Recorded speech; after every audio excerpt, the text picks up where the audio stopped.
தாயே தயாபரி கனகவல்லி தர்மசேன மகாராஜனின் செல்வ புதல்வியே வீரராகவனின் திவ்ய மகிழ்ச்சியே, உன் திருவடி பணிந்து அடியேனின் அனைத்து பாப வினைகளையும் நீ நீக்க வேண்டும், எனக்கு அருளை பொழிய வேண்டும் என்று பிரார்த்திக்கின்றேன்.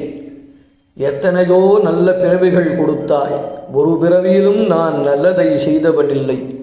தீயதையே செய்து தீமையான கர்ம வினைகளை இமயமலை போன்று குவித்து வைத்துள்ளேன். தாயே, உன் திருவடி பணிந்து என்னுடைய தீவினை என்னும் காணிக்கையை உன் திருவடிகளில் சமர்ப்பிக்கின்றேன். எனக்கு நல்லருள் புரிவாயாக.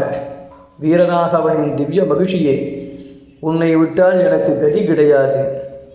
நீயே எனக்கு அருள் புரியவில்லை என்றால் யார்தான் எனக்கு அருள் புரிய தகுதி உடையவர்கள்?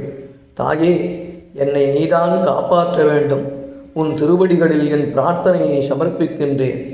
என்னை போன்ற அகிஞ்சனர்களுக்கு நீயே அடைக்கலம். கருணைக்கடலான கனகவல்லியே, என் கவலைகள் அனைத்தையும் உன் திருவடிகளில் சமர்ப்பித்து விட்டேன் காணிக்கைகளாக. என்னை காப்பாற்றுவாய். தயாவரியே, நீயே சரணம்.